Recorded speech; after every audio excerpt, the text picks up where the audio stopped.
Olá pessoal, eu sou o Leandro, estudante de psicanálise, e continuaremos nossos estudos aqui da faculdade. Lembrando que para ser psicanalista tem que seguir o tripé psicanalítico, que é ter os estudos teóricos, estudar muito no caso, passar por análise, no caso eu ser o paciente, e terceiro, ter uma supervisão, um supervisor ali quando eu estiver com os pacientes. Então tem que ter esse tripé. No Brasil, neste caso, tem que ter pelo menos uma graduação, aí pode ser qualquer uma, e tendo desse tripé. Claro que a faculdade abriu uma graduação de psicanálise, então estou estudando a parte teórica na faculdade, então estou cumprindo a primeira parte e as outras partes eu planejo começar no ano que vem, pelo menos a análise pessoal. Aí sejam bem-vindos. E lembrando que não é uma aula, mas na verdade é um encontro de estudo, que é onde se faz as leituras, tudo, é tentar o entendimento. Claro, né, pessoal, qualquer dúvidas ou acho alguma questão controversa, enfim, deixe nos comentários aqui, para a gente enriquecer a nossa aula. Mas ao mesmo tempo é aquilo, como eu tenho que estudar de certa forma, então eu estou aproveitando o estudo e disponibilizo o vídeo para vocês também, para também adquirirem conhecimento, poderem discutir, enfim. Certo, pessoal?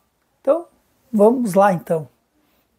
E aí, na última aula, que inclusive foi feita em 4 partes, porque era um texto bem longo assim, bem louco também, porque eram muitos detalhes, muita questão técnica.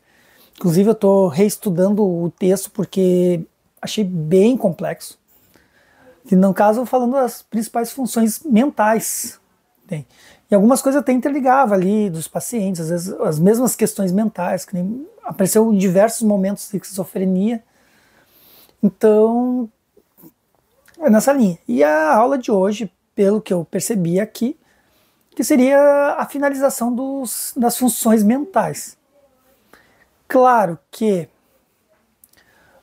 lembrando que a faculdade ela separa sempre em 5 temas e mais uma questão prática.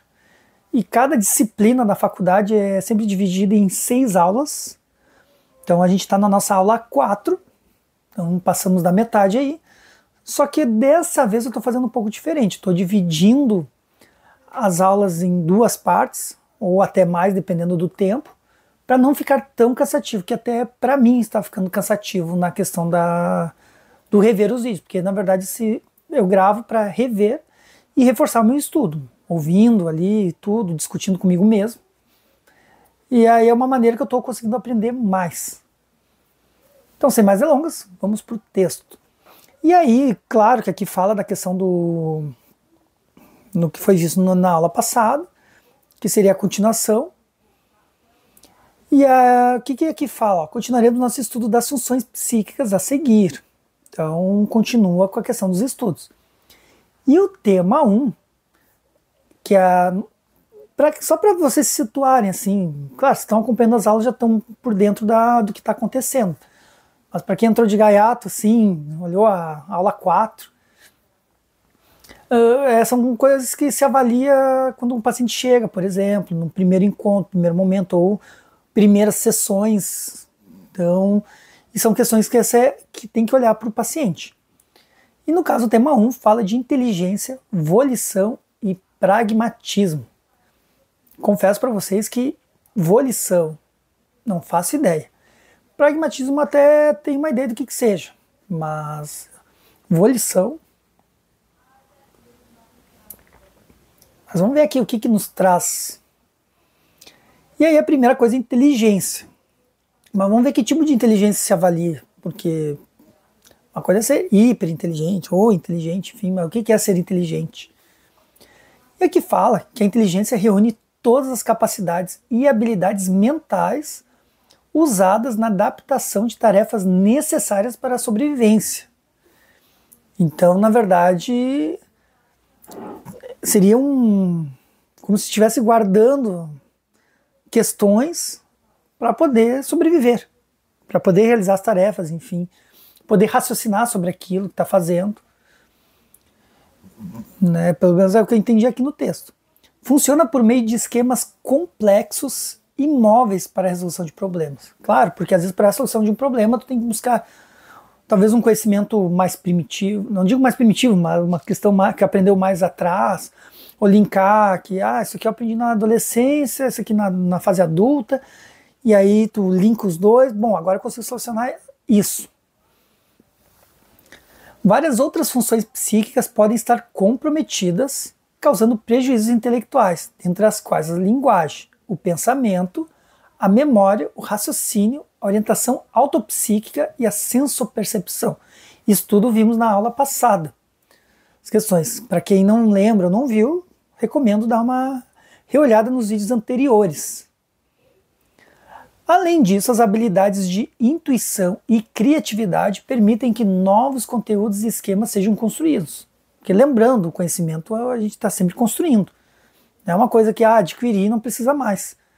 Tanto é que até esse próprio estudo que eu estou tendo da questão da psicanálise, que por consequência vocês também estão tendo, também não deixa de ser uma construção de conhecimento, uma novidade que talvez vocês não tenham visto ou já viram. Para mim, tudo é novidade. Só que a gente vai sempre construindo, vai sempre adquirindo conhecimento.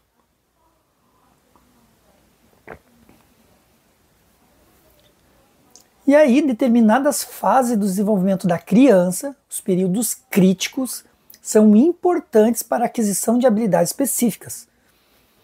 Então, porque, claro, os períodos críticos geralmente é aquela transição da questão da fase fálica para a fase latente, enfim. Eu não recordo direito as questões das fases que Freud descreveu, mas tem a transição ali que seria o ponto crítico, que é ali onde acaba tendo o desenvolvimento. E não só Freud, mas outros pensadores ou outros estudiosos aí também que estudaram a questão do desenvolvimento humano, também sempre coloca a questão dos períodos críticos, da transição de uma fase para outra. O próprio Piaget também tem as fases, enfim. Se a aprendizagem não ocorreu ao final de determinado período, no caso dentro da fase, pode não ser possível a obtenção da habilidade posteriormente. Como, por exemplo, um pré-requisito. Vou trazer um exemplo, assim, bobo, mas é que nem querer aprender função matemática se não sabe somar. Não tem como. Então seria mais ou menos essa analogia aqui. Tá. Geralmente, prejuízos na inteligência se devem a fatores múltiplos. Quer dizer, muitas coisas podem ter ocorrido para ter falha na inteligência, no caso do indivíduo. Neste ponto, sugerimos estudar os estágios do desenvolvimento das funções cognitivas segundo Piaget. Olha só, aqui trouxe o Piaget, hein? Não tinha... Lembrando, pessoal, eu não leio o texto antes. Por isso que eu digo que é uma aula, mas é um estudo.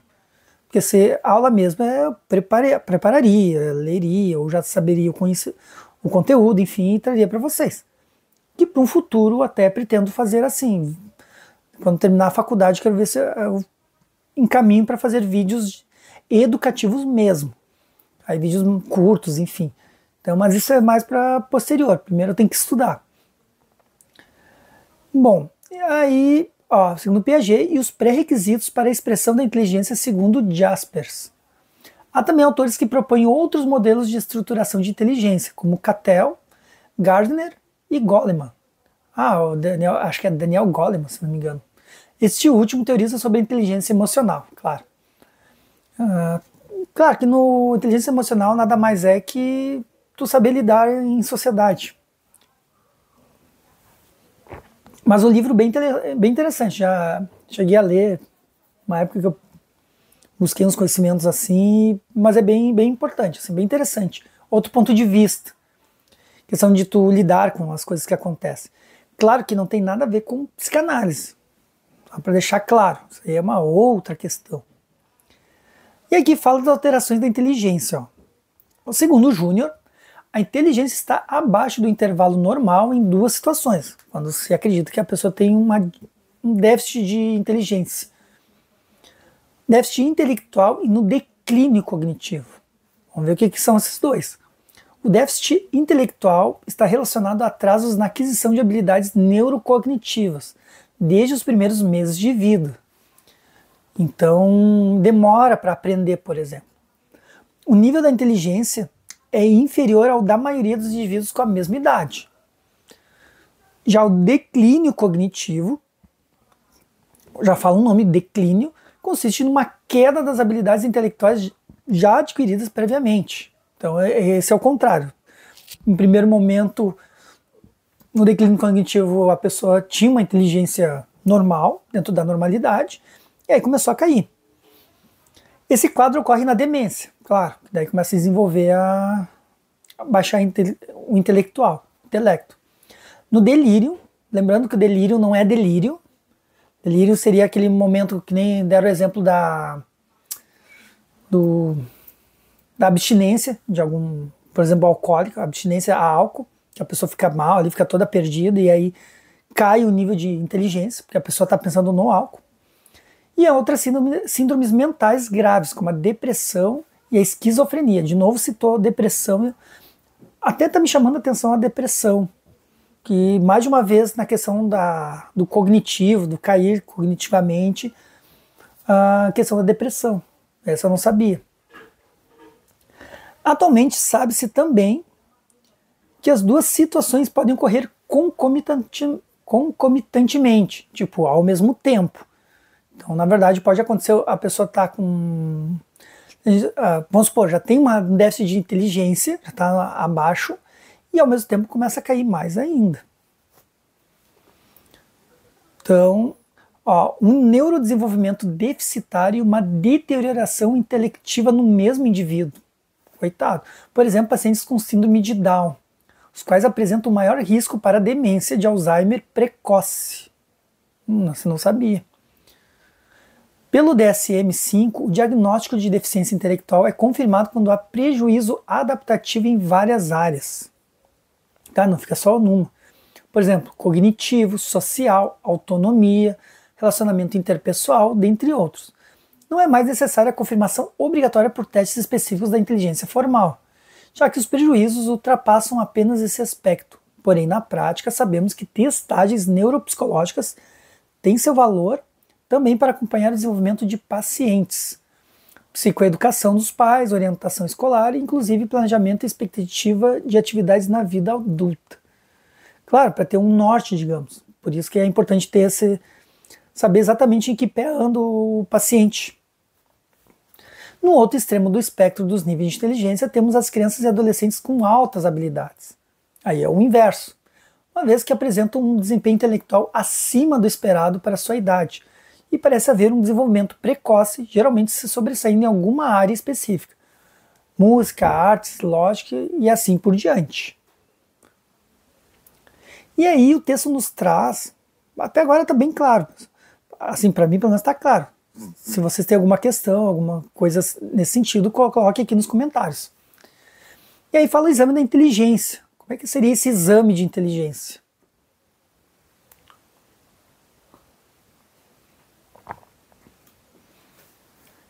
Então, em uma entrevista rotineira com o paciente, é possível termos uma impressão inicial do nível de inteligência. Dependendo, dá para ter uma ideia. Ao analisar sua capacidade de compreender conceitos, metáforas e analogias, adequação de seus juízos e raciocínios e o repertório do vocabulário.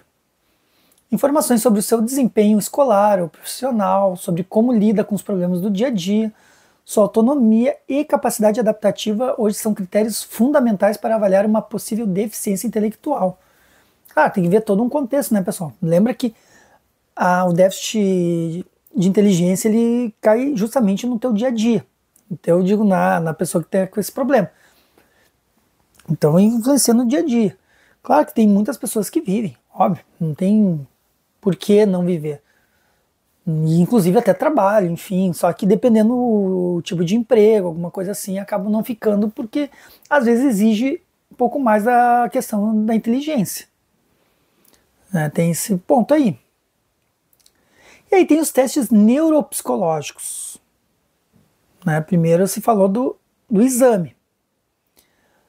Vamos ver como é que esses testes. Basicamente os testes podem ser divididos em verbais e de execução. Por exemplo, imagino que o verbal é falar com a pessoa e a execução é a pessoa escrevendo no caderno, numa folha. Ó, os verbais avaliam a retenção de informações adquiridas anteriormente e os executivos, a capacidade de viso espacial e a velocidade viso-motora nas tarefas de solução de problemas. Então, na verdade, o quanto a pessoa retém a informação, não esquece rápido ou consegue assimilar, a capacidade de viso espacial ao redor e a velocidade viso-motora, a questão da coordenação motora, enfim, a destreza ali, nas tarefas de solução de problemas. Nem sempre, claro que o motor também é o lidar com objetos, fazer uma questão que tu te obriga a pensar, bom, se eu mexer isso aqui, ajeitar isso aqui desse jeito, vai ser melhor. Então, vai ali e faz, não tem problema nenhum. Nem sempre a capacidade cognitiva está comprometida de forma uniforme. Olha só, nem sempre quer dizer que vai para pegar todas as áreas. Pode acontecer do desempenho nas provas verbais ser melhor do que nas executivas ou vice-versa. Olha aí, ó. Durante uma entrevista, podemos utilizar testes verbais mais simples e de rastreio para avaliar os seguintes aspectos: capacidade de abstração e de generalização, de síntese, seria criar, de raciocínio, e o nível de conhecimentos, interpretação de provérbios, de fábulas e cálculos matemáticos simples. E aqui, ó, conceitos abstratos. Pergunta-se o que significam palavras como liberdade, alegria, amizade. É um exemplo de conceitos abstratos que dá para perguntar para o paciente, para ver como é que é a questão da inteligência dele, ou como é que ele enxerga as coisas, que são questões bem difíceis de responder. Resumo de textos. Solicita-se que o paciente leia um texto curto e em seguida sintetize as informações ali contidas. Sintetizar, digamos, seria um resumo. Conhecimentos. São feitas perguntas simples como: quais são as cores da bandeira brasileira? Daí é quase um quiz. Ou solução de problemas. É melhor lavar uma escada de baixo para cima ou de cima para baixo? Parece uma coisa meio óbvia, mas para muitos não. Quem tem, por exemplo, não tem a questão intelectual, digamos, dentro da normalidade, daqui a pouco começa a lavar e nem se dá conta. Muitas vezes a gente depara com pessoas que às vezes fazem de um jeito ali que não parou para pensar, pô, se eu fizesse de outro jeito seria melhor.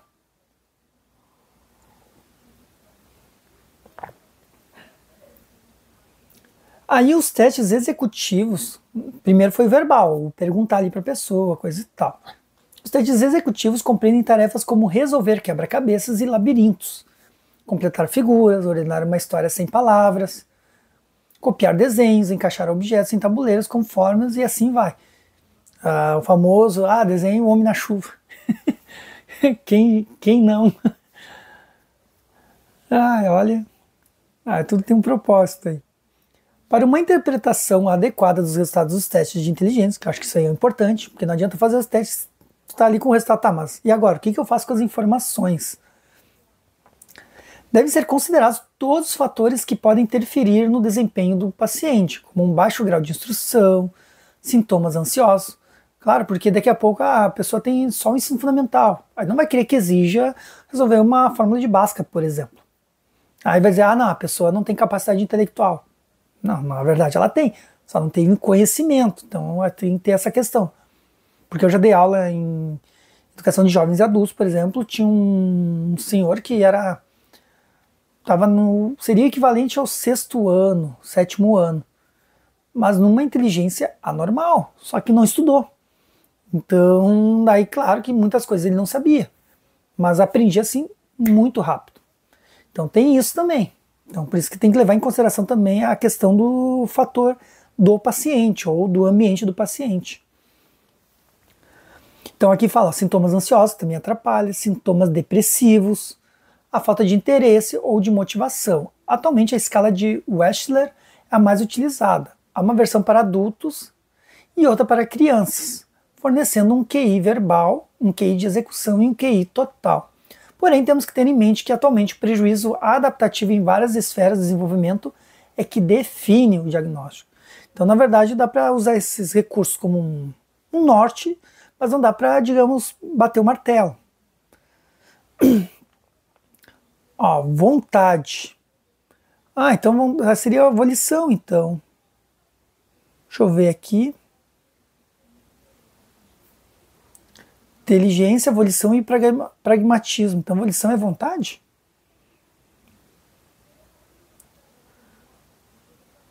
Um 1.2, deixa eu ver.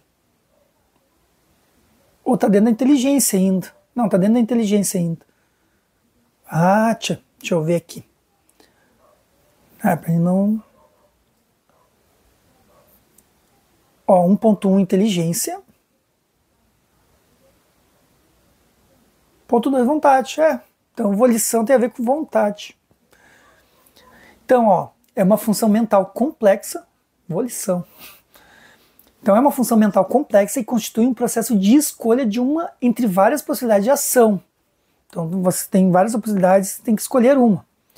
Uma atividade consciente de direcionamento da ação, constituída de 4 fases. Ó. Então, a questão do ver da vontade, da volição, tem 4 fases.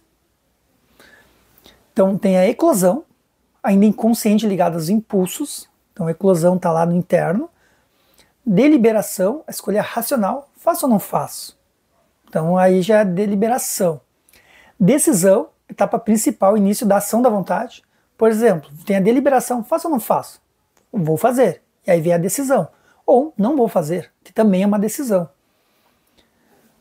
E a execução, realização e finalização da vontade através da motricidade. Aí no momento decidiu, tu vai lá e faz. Então são 4 fases. A eclosão que é do inconsciente que é mais... Ó, já um impulso é uma resposta incontrolável, momentânea e involuntária na qual o indivíduo satisfaz uma necessidade. Tem vontade, vai lá e faz. Só que sem pensar. Basicamente uma necessidade corporal e não tem a finalidade de sobrevivência e perpetuação da espécie, como fome, sede, reprodução, que seriam os instintos. Então é só uma satisfação, então, um impulso.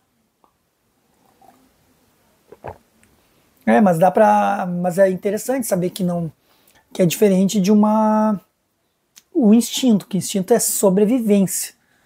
Então, instinto relacionado à sobrevivência e impulso relacionado a vontades. Volição. Alterações quantitativas da volição. Lembram, né, pessoal, que o quantitativo, que é se é mais, se é menos, há uma medição em cima disso. Hipobulia, lembrando que hipo é baixo, na etimologia da palavra. Hipobulia e abulia, o A, lembrando que é uma negação, então seria baixa bulia ou nenhuma. Consiste na diminuição e total incapacidade da atividade volitiva. Tipo, não tem vontade nenhuma, ou tem pouca vontade. A hipobulia e a abulia caracterizam-se por uma sensação de indisposição. Normalmente a pessoa que está na fase depressiva, ela tem hipobulia, ou às vezes até abulia. Desânimo ou falta de iniciativa e perda do interesse pelo mundo externo, dificuldade de transformar as decisões em ações, e inibição da psicomotricidade, que já estudamos também.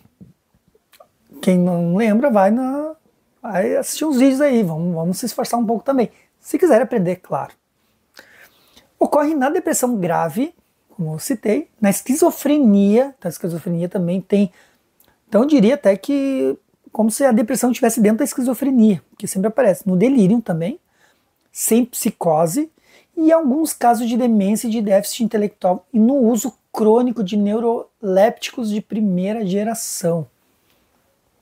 O que seriam neurolépticos? Olha, pessoal, quem souber aí, coloque nos comentários. Neurolépticos. E depois eu vou procurar. A hiperbulia, aí o hiper já é uma coisa acima, caracteriza-se por uma exacerbação do impulso volitivo com a utilização de um esforço voluntário inapropriado. Tipo, que até fazer mais do que deve. Coisas que não precisaria, por exemplo. Por exemplo, exagerado ou socialmente inadequado para uma atividade. Ocorre principalmente na síndrome maníaca. Aí faz coisas até que não precisa. Alterações qualitativas. Agora as qualitativas. Primeiro as quantitativas. Os atos impulsivos caracterizam-se por serem súbitos, incoercíveis, incontroláveis e desprovidos de finalidade consciente. Então a questão do impulso, lembra que o impulso é aquela vontade, súbito, incoercíveis e incontroláveis. E não tem finalidade nenhuma, simplesmente deu vontade, vai lá e faz. Pulam-se as etapas de deliberação e decisão do processo volitivo. Lembrando que deliberação é faço ou não faço, e a decisão vou fazer ou não vou fazer. Tipo, não passa para essa fase, simplesmente vai lá e faz. Vai para ação direto. Indo-se direto da intenção para a ação. Alguns comportamentos heteroagressivos, autoagressivos e suicidas, a frangofilia, por exemplo, a ação de destruir objetos, frangofilia. A piromania, propensão a atear fogo. A dromomania, deambulação sem finalidade. A dipsomania, ingestão de grande quantidade de álcool. E a hiperigestão alimentar, da bulimia nervosa. Podem ter as características de um ato impulsivo. Os comportamentos de automutilação e suicida podem ser considerados desvios dos impulsos de autopreservação. Então é bem complicado, pessoal. E aí, formas leves e moderadas de automutilação ocorrem mais em pacientes com déficit intelectual. Um caso um pouco mais tranquilo, entre aspas. Ou transtorno de personalidade borderline. Também está muito em voga. Já formas mais graves são mais comuns na esquizofrenia e no TEA grave. O suicídio é um risco importante na depressão. Claro que daí é a vontade de não viver. Principalmente a bipolar. No transtorno por uso de substâncias e na esquizofrenia, embora nem sempre esteja relacionado a uma doença mental. Claro, né, pessoal? Porque às vezes a vontade de se matar pode vir, às vezes, por uma grande tristeza, enfim, mas que se transforma em depressão. As compulsões são atos que o indivíduo se sente compelido a realizar após uma deliberação consciente. Aí, digamos, faço ou não faço? Vou fazer, vai lá e faz. Compulsões. Havendo com frequência luta ou resistência contra a sua execução. Então, na verdade, assim, ele tem a consciência de faço ou não faço, só que fica naquele dilema, o que eu estou entendendo aqui no texto. Faz ou não faz, não fica aquela coisa martelando. Não é tipo, chega ali, vou fazer ou não vou fazer? Vou fazer, vai lá e faz. Ou não quero fazer. Ou não vou fazer, ou não preciso. Então não faz. Aí deliberou, já era. E vai para decisão. Nesse caso, apesar de ser uma deliberação consciente, havendo com frequência luta ou resistência contra a sua execução. Daqui a pouco decide, não, tem que fazer. Tá, mas será que eu faço? E agora? Mas acho que não é bom fazer não. E aí fica nessa... Em alguns transtornos almeja-se uma sensação de prazer. Compulsões sexuais por compras, ou compulsões por compras, momentâneo, porém repetitivo, levando a prejuízos. Em outros casos, o objetivo é trazer certo alívio, em geral temporário, para uma vivência disfórica e angustiante, como um transtorno obsessivo compulsivo, o TOC. Por exemplo, olhar ali se chaveou a porta 5 vezes, sabendo que já chaveou. Então é aquela coisa da execução, da vontade. Neste último, as compulsões podem ser atos ou rituais secundários às ideias obsessivas, no sentido de aliviar a ansiedade causada por tais pensamentos disfuncionais. Caso do toque que está falando. E em se tratando de alterações da diminuição da volição, temos o negativismo, que consiste em uma resistência não deliberada, imotivada e incompreensível às solicitações externas. Tipo, demandas que chegam de fora. No negativismo passivo, o paciente simplesmente não faz o que lhe é pedido. Já no ativo, ele faz o oposto ao solicitado. Então, ele entra dentro do negativismo. O passivo fica ali, passivo, tipo, não faz nada. Mesmo, tem que fazer isso, não faz. E tem aquele que vai fazer sempre ao contrário. Podem ser manifestações do negativismo passivo, o mutismo, recusa a falar, por causa de mudo, e a citiofobia, recusa de alimentos, citiofobia. Podemos observar esses fenômenos na esquizofrenia e na depressão.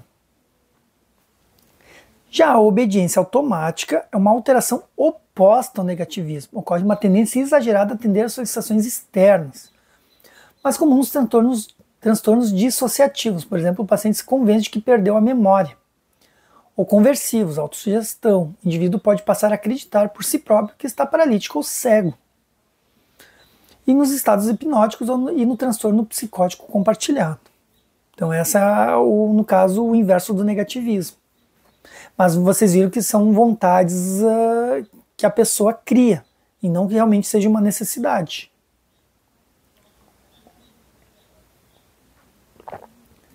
Aí, para a gente finalizar a primeira parte da aula, acredito que vai ser 3, pelo andar da carruagem. A avaliação da volição. Como é que a gente avalia a vontade na clínica? A avaliação da volição é feita por meio da observação do comportamento do paciente.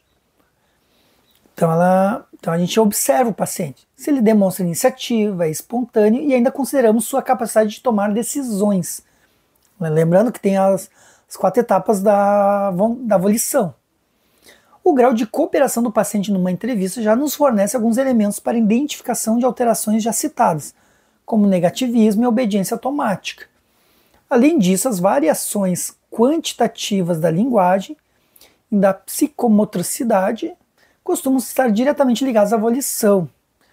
A hipervolição quase sempre é acompanhada de logorreia e de agitação psicomotora. Hipervolição é aquela vontade extrema, muito proativa até demais. E a hipobulia, que seria, no caso, mais difícil, assim, mais devagar. Ocorre concomitante com oligolalia ou mutismo, inibição psicomotora. Claro que são termos que a gente viu na aula passada. Então, pessoal, fica para a próxima então, para não ficar longo o vídeo. E vemos na parte 2 da aula 4. Até mais!